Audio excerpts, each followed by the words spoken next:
안녕하세요. 지방에 살고 있는 곧 40이 되는 여자입니다. 이혼까지 하게 된 이유에는 여러 가지가 있는데요. 그중 가장 큰 이유를 꼽으라고 해도 어느 하나를 꼽지 못할 만큼 남편과 시댁엔 문제가 참 많았습니다. 애초에 그런 인간이라는 것과 그런 집안이란 걸 알았더라면 결혼을 하지 않았을 텐데요. 왜 연애하던 시절엔 남편의 본 모습을 보지 못했는지 모르겠네요. 하여튼 화나고 아팠던 그 시절은 이젠 과거일 뿐이고 이제는 앞만 보며 살아가야겠죠. 그러면 이혼을 할 수밖에 없었던 여러 이야기를 한번 들어보실래요? 저와 남편은 맞벌이 부부였어요. 시댁은 50평대 아파트에 살고 있었는데 재산 정도는 굳이 묻지 않았습니다. 집이 자가인지 아니면 세를 들어 사는 것인지 역시 알지 못한 상태였죠. 남편의 집안을 보고 결혼한 것이 아닌 그저 남편 하나만 보고 한 결혼이었으니까요. 시댁의 재력은 결혼에 아무 문제가 없다고 생각했고요. 친정은 시댁보다 작은 평수의 집에 사시긴 했지만 보유하신 집이 꽤 있는 상황이었어요. 부모님이 사는 지역에 아파트 2채 그리고 시골의 집 한 채를 보유 중으로 말 그대로 돈 걱정은 없이 살고 계셨죠. 부드럽고 여유로운 부모님 밑에서 자란 저는 결혼을 하고 처음 경험하게 된 시모의 성격에 조금은 놀랬네요. 시모의 성격은 별나다라는 말이 절로 나올 만큼 성격에 문제가 있는 사람이었는데 그 중에서도 가장 괴로운 건 한 번 꽂히면 포기란 모르는 사람처럼 몇 날 며칠을 그것만 가지고 사람을 괴롭힌다는 점이었죠. 처음 시작은 손주 문제였어요. 결혼한 지 1년도 되지 않은 어느 날 전화가 끊이지 않고 오더라고요. 일을 하느라 전화에는 신경을 쓰지 못하고 있었는데 급한 일을 끝내고 휴대전화를 보니 부재중 통화가 30통이 넘어가고 있었어요. 도대체 무슨 일인가 싶어 시모에게 전화를 걸려는 순간 시모에게 또다시 전화가 오더라고요. 넌 왜 이렇게 전화를 안 받니? 내가 전화를 몇 통이나 한 줄 알아? 도대체 뭐 하고 있었니? 지금 일하고 있죠. 일할 땐 저 휴대전화 잘 못 봐요. 지금도 급한 일 끝내놓고 잠시 쉬는 시간이고요. 그런데 왜 그러세요? 무슨 일이길래 전화를 이렇게나 많이 하셨어요? 무슨 일까진 아니고 내 친구가 글쎄 이번에 손주를 보게 생겼다고 하더구나. 그래서 전화했어. 순간 그래서? 생각이 절로 나더라고요. 제 친구가 임신한 것도 아니고 시모 친구 며느리가 임신한 사실을 굳이 제가 알아야 할 필요는 없잖아요. 더군다나 일하는 며느리에게 부재중 30통 넘게 남길 만한 중요한 일도 아니라고 생각됐고요. 그러셨어요. 그런데 그거 알려주시려고 저한테 전화하신 거예요? 그럴 리가 있니? 그 할망구 아직 뱃속에 있는 손주 자랑을 어찌나 해대는지 아주 하늘을 찌를 지경이었어. 지금도 그런데 그 애가 태어나면 얼마나 심할 거야? 난 죽어도 그 꼴은 못 본다. 우리 아들이 어디 부족한 것도 아닌데 다른 것도 아니고 손주 문제로 뒤처지는 건 난 못 봐. 한참을 시모의 말을 듣고 있자니 점점 불안해지더라고요. 이 이야기의 목적은 분명해 보였으니까요. 네, 맞습니다. 이 이야기의 끝은 결국 임신하라는 말이었네요. 그래서 하는 말인데 너 당장 애부터 갖거라. 너희가 아직 계획이 없다고 하니 기다려주려고 했는데 도저히 안 되겠어. 회사 다니는 것 때문에 안 되면 회사도 그만두고 애부터 만들어. 어머님, 그때도 말씀드렸잖아요. 저희 아이는 좀 더 있다가 가질 계획이라니까요. 그리고 남 따라서 애를 낳는 게 어디 있어요? 한 사람을 낳고 키우는 일인데 그건 아니죠. 뭐야? 그래서 넌 지금 내 뜻을 거역하겠다는 거야? 감히 네가 뭔데 내 손주 자식을 낳는다 만다 결정을 하는 게야? 넌 그냥 내가 시키면 시키는 대로 하면 되는 게야. 전 어머님이 시키면 시키는 대로 하는 꼭두각시 아니에요. 애 낳으라 명령하면 즉각 낳아주는 기계도 아니고요. 그러니까 아이 문제는 저희가 알아서 하게 내버려 두세요. 그러면 일이 바빠서 이만 끊을게요. 평소에 다른 문제는 시모의 뜻대로 웬만하면 해주려고 했지만 아이 문제만큼은 그렇게 할 수가 없었어요. 애 하나 키우는데 한두 푼 드는 것도 아니고 시모가 애를 낳으라는 이유 역시 납득이 되지 않았거든요. 무엇보다 남편과는 이미 좀 더 준비된 2년 뒤부터 아이를 갖자고 오랜 시간 상의하고 내린 결론이라 무턱대고 시모의 뜻을 따라줄 수는 없는 노릇이었죠. 남편 역시 같은 마음일 거라 생각했는데 그 생각은 며칠 뒤 산산조각이 나고야 말았어요.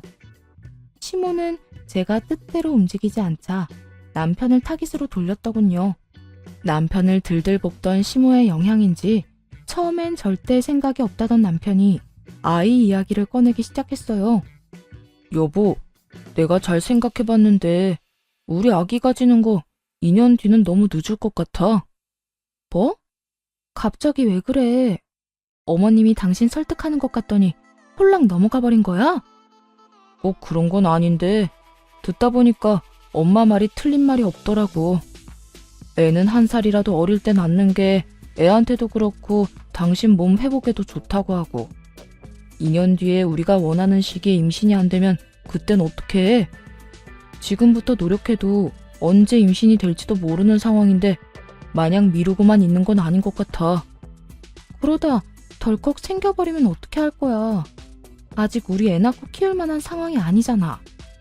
아니, 어떻게 해서든 출산까진 한다고 쳐. 그러면 애는 누가 키워? 당신 혼자 벌어서 우리 아득바득 사는 거 난 싫어. 돈 때문에 애한테 짜게 구는 것도 싫고 돈 때문에 당신한테 잔소리하게 되는 건 더 싫단 말이야. 남편은 이 말에 수긍하는 듯했고 며칠 동안은 다시 이야기를 꺼내지 않더라고요.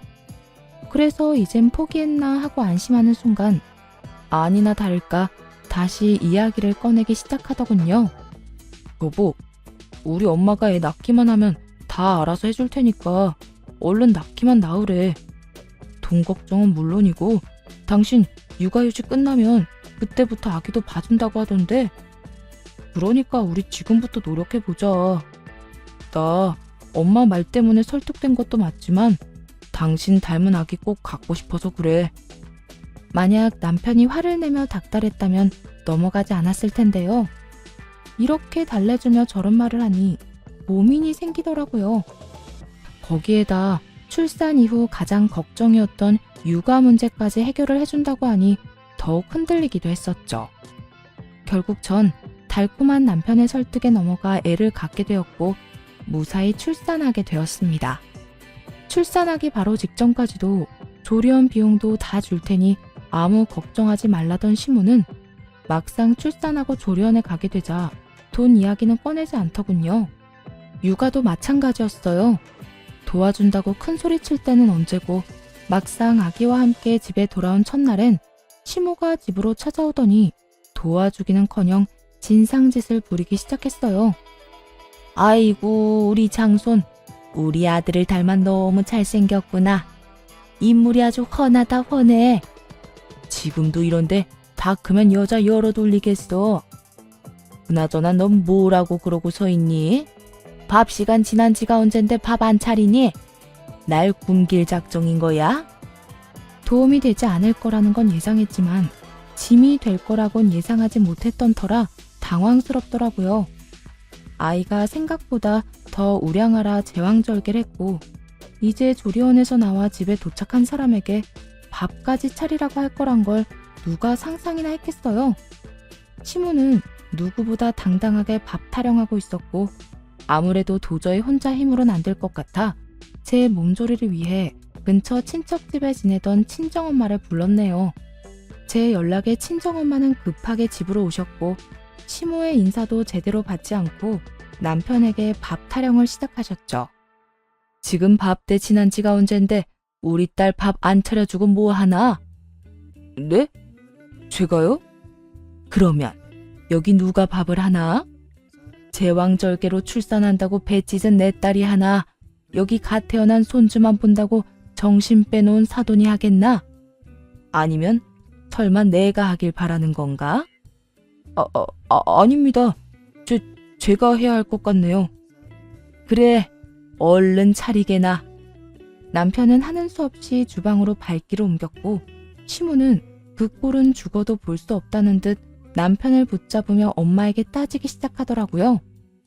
아니 사돈, 집안에 여자가 몇인데 남자가 밥을 차린답니까? 그것도 내 귀한 아들을. 나는 절대 그 꼴은 못 봅니다. 시모는 절대 안 된다며 엄마를 몰아세웠고 엄마 역시 지지 않았고요. 여기 여자가 어디 있어요? 내 딸은 몸도 성치 않은 병자에 노인네 둘뿐인데 저는 이제 나이 먹어서 주방 일은 꼴도 보기 싫으니 정 아들이 주방이라는 게 보기 싫으면 사돈이 하면 되겠네요. 뭐라고요? 제 말이 어디 틀렸나요? 다른 일로 아픈 것도 아니라 아이를 낳느라 몸이 성치 않은 애라고요. 그런데 그런 애 보고 밥을 차리라는 게 제 정신 박힌 사람이 할 말이라고 생각하세요? 전 제 딸을 그런 식으로 부려먹는 꼴 절대 못 보니 그렇게 밥이 드시고 싶으면 직접 차려 드세요. 엄마는 거세게 시모에게 대응하고 나섰고 시모도 엄마의 성격이 보통은 넘는다는 것을 느꼈는지 엄마 말대로 혼자 밥을 차려 먹더라고요. 남편 놈은 자기 엄마가 차린 밥을 먹지도 못하고 친정엄마 눈치만 살피고 있었고 시모는 또 그런 남편의 행동이 보기 싫다는 듯 미간을 찌푸리더군요. 거기서 엄마는 마지막 한 방을 날려버렸어요. 자네 배고픈가? 네? 조금. 제가 아침부터 제대로 먹지를 못해서요. 그래? 그러면 가서 먹게나. 자네 마누라는 자네 자식 돌본다고 지금 아무것도 못 먹고 있는데 그래도 자네 배고프면 혼자라도 먹어야지. 배고픈 게 죄인가? 눈치 없는 게 죄지. 정 고프면 먹어. 아닙니다. 생각해보니까 배가 안 고프네요. 조금 있다 엄마 가시고 나면 밥 차려서 집사람이랑 먹을게요. 그래? 웬일로 그리 기특한 생각을 다 했어? 두 사람 먹을 미역국은 내가 끓여주고 애도 봐줄 테니 조금 있다가 같이 먹어. 알겠지? 네, 장모님. 감사합니다. 남편의 입에서 저런 말이 나오자 시모는 마음이 확 상해버렸는지 먹던 밥은 싹 다 정리해버리고 집을 나가버리더군요. 간다는 인사도 없이 말이에요. 얼마나 통쾌했나 몰라요. 평소 저를 시집온 며느리가 아니라 새로 들인 종쯤으로 여기던 시모였던 터라 미안한 감정은 조금도 없었어요. 그 후 시모는 집으로 아기를 보러 오긴 했지만 제가 또 엄마를 부를까봐 저에게 뭘 시키진 않더라고요. 남편 역시 한번 호되게 당하고 나니 시모가 오면 시키지 않아도 배달 음식을 시키곤 했어요. 그렇게 시간은 흘러 제 복직 날이 다가왔고 예상대로 시댁에선 어떤 말도 나오지 않더라고요. 친정은 아예 다른 지역에 살아 도움을 받을 수 없는 상황이었고 하는 수 없이 제가 먼저 시모에게 말을 꺼내게 되었죠. 어머님, 저 이제 복직해야 하는데 언제부터 아기 봐줄 수 있으세요? 뭐? 나보고 애를 보라고? 봐준다고 하셨잖아요. 기억 안 나세요? 아기 낳기만 하면 뭐든 걱정하지 말라고 육아도 다 해주신다고 하셨잖아요. 그땐 네 마음 돌리려고 그냥 한 말이었지. 나 힘 없어 얘. 요즘은 걸어다닐 힘도 없는데 애를 내가 어떻게 보니? 그냥 어린이집 보내. 들어보니까 아침부터 저녁까지 봐준다고 하던데 거기 보내면 되지 않니? 어린이집 도움도 받긴 하겠지만 하루 종일 보내기엔 애가 너무 어리잖아요. 오전에만 보내고 오후에만 좀 돌봐주세요. 제가 최대한 일찍 퇴근해서 올게요. 난 못한다니까. 정 여의찮으면 도우미라도 구하면 되지 않니? 요새 도우미들도 애 잘 키워준다고 하던데 넌 날 뭘 믿고 계속 애를 맡기려고 그러니? 네 새끼니까 네가 알아서 해. 언제는 믿고 낳기만 하라더니 말이 달라도 너무 다르더라고요. 애초에 시모의 말을 다 믿은 건 아니었지만요. 그래도 최소한 복직할 때 육아를 도와주겠다는 그 약속만큼은 믿었는데 저딴 말이나 하니 화가 나더라고요. 알겠어요. 그럼 이모님 구할 테니 그 비용은 어머님이 내세요. 하루에 적어도 5시간 정도는 모셔야 할 테고 시간당 10,000원으로만 쳐도 하루에 50,000원씩이에요. 월급으로 드릴 거니까 달마다 돈 준비해 주시면 돼요. 너 미쳤니? 내가 그만한 돈이 어디 있어? 정 힘들면 절반이라도 내세요. 그냥 한 마리든 아니든 전 어머님 말만 믿고 임신에 출산까지 한 거였어요. 그러니까 하신 말씀에 책임은 져야 하지 않겠어요? 난 그럴 돈 없다. 그러니까 네가 알아서 해. 그 후 시모는 제 연락을 피하기 시작했고 남편에게 어떻게 할 것인지 물어보게 되었죠. 이제 복직이 코앞인데 어떻게 할 거야? 어머님은 걸어다닐 힘도 없어서 애 못 봐준다고 도우미 구하라고 하면서 돈은 못 보태준다고 하더라. 난 무슨 일이 있어도 이번에 복직할 거니까 당신이 어머님한테 가서 돈 받아와. 우리 엄마가 그런 돈이 어딨어. 그런 돈도 없으면서 이모님 구하란 말은 왜 그렇게 쉽게 하셨대? 병원비, 조련 비용도 그래. 그렇게 큰 소리 치더니 결국 하나도 해결 안 해주시고 육아도 다 해주실 것처럼 말해놓고선 그냥 안 된다는 것도 아니고 절대 안 한다고 하는 게 말이나 돼? 남편을 무서울 만큼 몰아붙였고 남편은 고민하는 듯 하더니 시댁의 진실을 털어놓더라고요. 그게 사실은 우리 집 자가 아니고 월세였어. 그것도 외국에 사는 엄마 친구분 집이라서 아주 저렴하게 있던 월세. 그런데 이번에 그 친구분 아들이 결혼한다나 봐. 그래서 급하게 집을 빼줘야 하는데 이사 비용부터 집 구하는 것까지 돈이 많이 들어서 당신한테 줄 돈이 없어. 기가 막혔습니다. 시댁이 월세살이라 기가 막힌 것이 아니라 출산을 하기 전 돈이 없으면 그 아파트를 팔아서라도 애 키울 돈을 주겠노라 큰 소리를 치던 시모의 얼굴이 떠올라 기가 막혔어요. 그냥 시모의 말은 처음부터 끝까지 다 거짓말인 셈이었어요. 그것이 끝이 아니었어요. 남편은 시모에게 돈까지 줬더라고요. 애초에 집은 없었던 거네? 그러면서 나한테 말끝마다 집 타령을 하신 거야? 도대체 어머님 말에 진실이란 게 있긴 해? 어떻게 다른 사람도 아니고 나한테까지 그런 거짓말을 할 수가 있어? 굳이 거짓말을 하려고 한 건 아니었을 거야. 그냥 말을 하다가 보니까 그런 말이 나온 거지. 하여튼 그런 줄 알고 엄마한테 돈 달라는 말 하지 마. 오죽 없었으면 이사 비용도 내가 빌려줬다고. 뭐? 이미 이사도 했고 그 비용도 당신이 준 거야? 왜 그걸 나한테 말을 안 해? 어머님 짐도 많아서 꽤 큰 돈 들어갔을 텐데 그 돈을 나하고는 상의도 안 하고 그냥 줬단 말이야? 그냥 준 게 아니라 빌려줬다니까. 그게 그냥 준 거랑 뭐가 달라? 빌려줬다고 한들 돌려주면 받기나 할 거야? 아니, 돌려주시긴 한데? 내가 진짜 화나는 게 뭔지 알아? 당신이 나랑 상의 한마디를 안 했다는 거야. 이런 일은 나랑 상의 정도는 했어야지. 아, 진짜 적당히 좀 해. 내가 번 돈으로 우리 엄마 좀 도와주겠다는데 그것도 당신이랑 상의해야 해? 그까짓 몇백만 원 큰 돈도 아닌데 상의는 무슨 상의야? 이 말을 듣는데 그렇게 섭섭할 수가 없더라고요.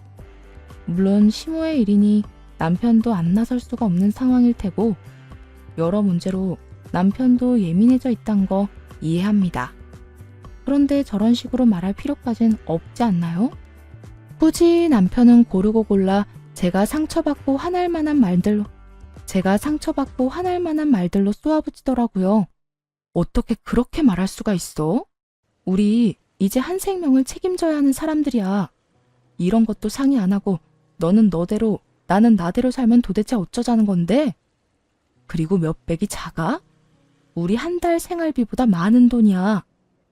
그러면 내가 그 돈도 주지 말고 우리 엄마 힘들게 만들어야 했어?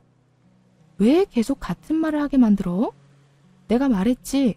도움을 준 것 자체가 화가 나는 게 아니라고. 상의 정도는 해야 했다는 말이잖아. 그런데 당신 뭐라고 그랬어? 내 돈 내가 쓴다고? 그게 나한테 할 말이야? 아, 몰라. 난 틀린 말 했다고 생각 안 하고 앞으로도 이렇게 할 거니까 당신도 복직해서 돈 벌면 알아서 써. 나도 신경 안 쓸 테니까. 그 복직은 할 수 있을까 싶긴 하지만 말이야. 그 순간 어떤 생각이 들었는지 아세요? 제가 이러려고 애를 낳았나 하는 생각이 들었네요. 저를 설득하려 무슨 말이든 해야 했다고는 치지만 이건 해도 너무한다는 생각밖에 들지 않더라고요. 거기에다 복직을 못할 거라 확신하는 남편의 말은 더욱 큰 상처로 다가왔고요. 고민은 깊어졌고 때마침 연락을 해온 엄마와 이런 문제들을 상의하게 되었어요. 몸도 마음도 힘든데 기댈 곳이 없으니 엄마에게 기대게 되더라고요. 너 복직할 때 다 돼가지 않니? 시댁에선 약속대로 우리 손주 봐주신대. 아, 그렇지 않아도 그것 때문에 요새 생각이 많아. 어머님은 거동도 힘들다고 애는 절대 못 봐준다고 하고 남편은 남편대로 내 돈은 내 마음대로 쓸 거니 상관 말라 하고 이대로 가다간 그나마 모은 돈도 뺐어야 할 텐데 그 돈마저 다 쓰고 나면 남편한테 생활비 달라고 애걸복걸하면서 살게 생겼어 엄마. 그렇다고 저 어린애를 어린이집에 온종일 맡길 수도 없고 어떻게 해야 하나 고민이야. 넌 그런 고민이 있으면 진작 엄마 아빠한테 연락을 했어야지. 내가 아무래도 네 시어머니가 그렇게 나올 것 같아서 연락한 거야. 기다려. 아빠랑 상의해서 이 엄마가 어떻게 해서든 너 도와줄게. 그렇게 전화를 끊어버린 엄마는 곧장 살던 집을 팔아버리고 아빠와 함께 저희 집 근처로 이사를 오시더군요. 너무나도 죄송했고 그만큼 너무나도 감사한 상황이었죠. 그렇게 부모님이 빠르게 움직여주셨지만 이미 복직 시기는 지나버렸고 우겨서 복직을 하기에도 애매한 상황이었어요. 그렇다고 이대로 주저앉기엔 남편의 행동이 너무 얄미웠네요. 아이에게 들어가는 돈 말고 제가 쓸 돈까지 구걸하고 싶지도 않았고요. 그래서 고민 끝에 사업을 시작하기로 했어요. 원래 직업이 광고 관련 일이었는데 퇴직금 중 일부로 사무실을 얻어 1인 사업을 시작한 것이었죠. 1인 사업을 시작한다고 했을 때 남편이 했던 말이 아직도 잊혀지지가 않네요. 사무실은 다 정리했냐? 내일부터 정식 오픈이야. 광고는 어제부터 나가고 있고. 왜? 갑자기 관심이 생겨? 아니, 얼마 만에 망하고 올려나 구경이나 하려고 그러지. 1인 사업이 어디 쉬운 줄 알아? 괜히 월세나 까먹고 나한테 도와달라고 하지나 마. 난 우리 엄마 도와준다고 돈 없으니까. 응원은 못해줄 망정 얼마나 무시하는지 그 덕에 일을 바득바득 갈게 된 계기가 되더군요. 이때부터였던 것 같아요. 처음 남편의 실체를 알게 되었을 땐 아기가 어려 이혼 생각도 하지 않았었는데 사업장을 내면서부터는 이혼도 함께 고민하게 되더라고요. 능력만 된다면, 그래서 아이만 혼자 키울 수 있다면 굳이 저딴 인간과 함께 살지 않아도 된다고 생각이 들어서요. 그렇게 여러 이유로 참 열심히 일했습니다. 처음엔 물론 힘들었어요. 이 일에 대해서는 누구보다 잘 알고 잘할 수 있다고 자부했지만 사업을 이끌어간다는 건 생각보다 많이 힘든 일이더라고요. 하지만 한둘씩 의뢰가 들어왔고 무엇보다 원래 저와 일하던 거래처분들의 도움을 얻어 점점 상황은 나아지기 시작했어요. 벌이는 점점 좋아져서 남편의 월급을 뛰어넘게 되었고 남편은 어느 순간부터 제가 돈을 좀 번다 싶었는지 그렇지 않아도 적게 주던 생활비를 주지 않기 시작했죠. 남편이 버는 돈으로 도대체 무얼 하는 것인지는 굳이 물어보지 않아도 알 수가 있었어요. 시모는 못 보던 옷과 가방, 액세서리를 걸치고 집에 오곤 했고 남편이 몸에 걸친 것도 하나둘 명품으로 도배가 되기 시작했으니까요. 번 돈을 다 치장하는 데 써도 그 정도 능력은 안 될 텐데 그렇게 사치를 하는 게 어이없었지만 굳이 상관하지 않았네요. 이미 이혼하겠다는 생각은 분명해져 있는 상황이었고 돈도 따로 쓰다고 한 만큼 빚이 생기더라도 그 그 또한 당연히 각자 알아서 해결해야 한다고 생각했으니까요. 남편은 빚까지 져서 골프를 치러 다니고 시모는 남편의 돈으로 이곳저곳 여행을 다니기 시작했고 심지어는 모임에서 가는 해외여행도 덜컥 예약을 해버렸다고 하더라고요.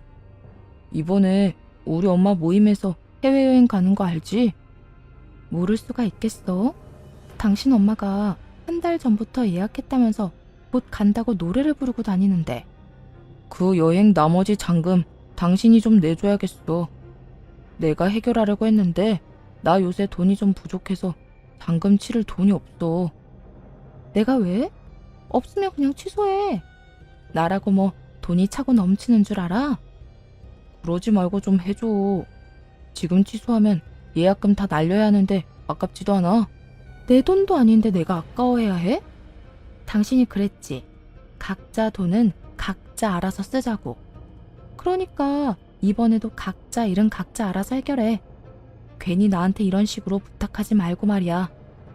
요새 보니까 빚까지 내서 사치 부리고 다니는 것 같은데 빚 좀 더 내서 보여줘. 그러면 되잖아.